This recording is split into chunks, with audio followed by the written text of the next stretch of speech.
Hey, here's one of my favorite ways to write a melodic chord progression. I like to take a simple melody and harmonize it with chords. So I will create a melody for you guys, and then I will put some chords over top of it. Finally, I will explain to you what I was thinking. So let's get into it.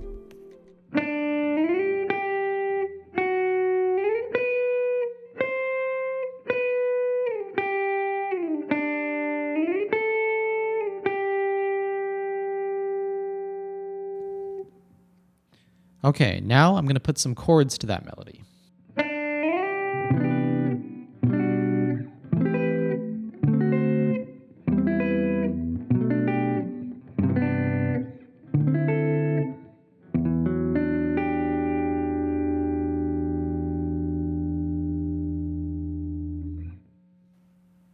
All right, let's dive into the logic of the chord progression.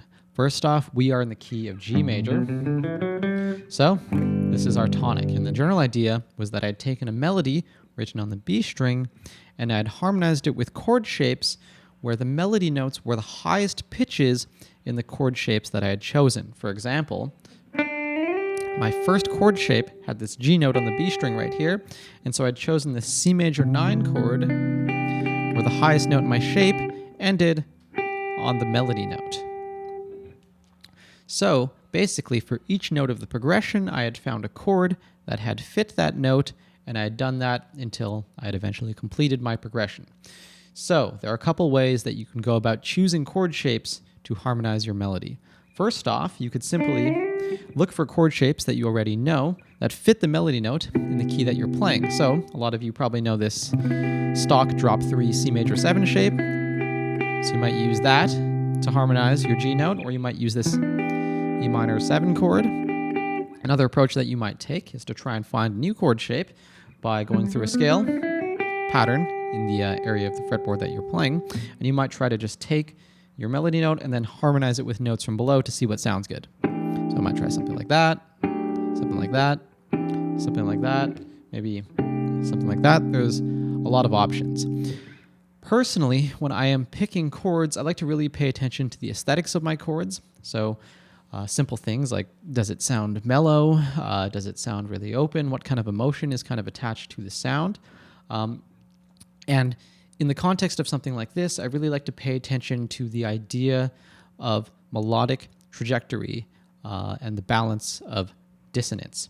So because my melody has this trajectory that is ultimately leading us towards this resolution at the end,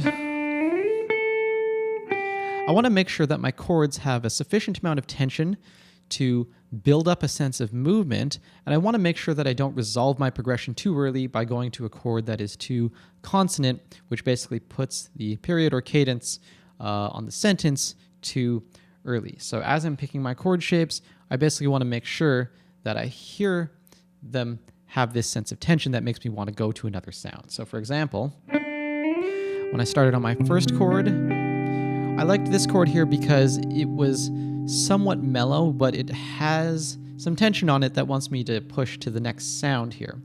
Also, another thing that I should mention, when I'm creating chord progressions, I'm usually thinking a lot about this kind of melodic and kind of aesthetic idea or kind of sensibility, but I also will think about some functional things as well.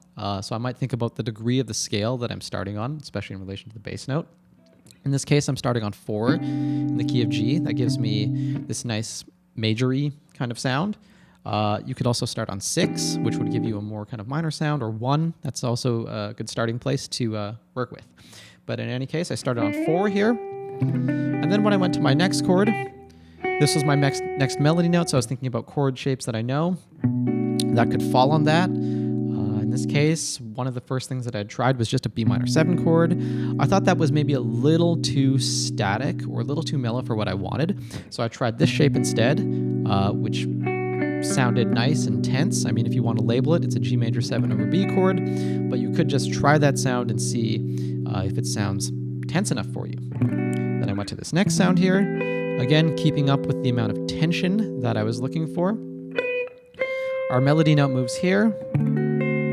So then I went to this dominant 7 chord. Now, if we're thinking in functional harmony terms, this dominant 7 chord would probably want to resolve back to the tonic of the key, but because my melody is not done yet, going to something like this, which would be a G major 7 in root position for the next melody note, would be a bad idea because it would just resolve the melody too early.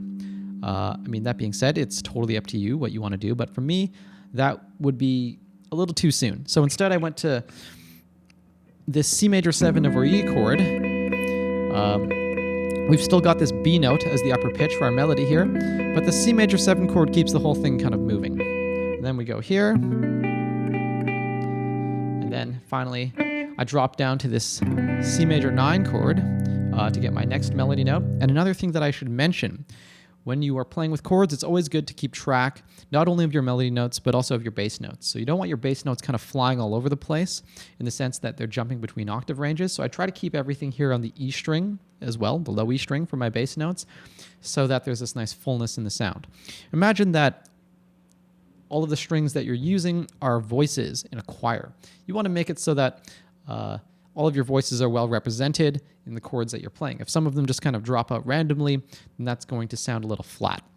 So in this case, normal C major 9 chord, I'd probably play it like this, without a note on the E string, but I used my thumb to add in this G so that I have a little more bass depth. It's a little tricky to play, but it gives me more continuity in the sound. And then for my penultimate chord, I picked this, I guess, minor 6 sound here.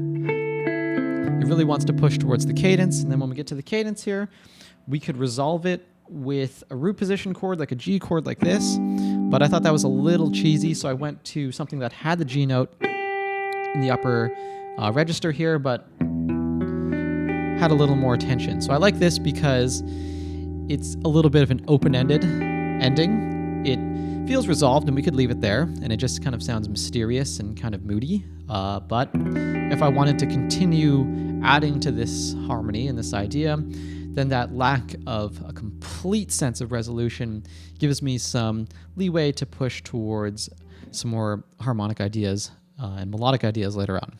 So anyways, that's basically what I was thinking about. Hopefully that made sense. And yeah, happy practicing.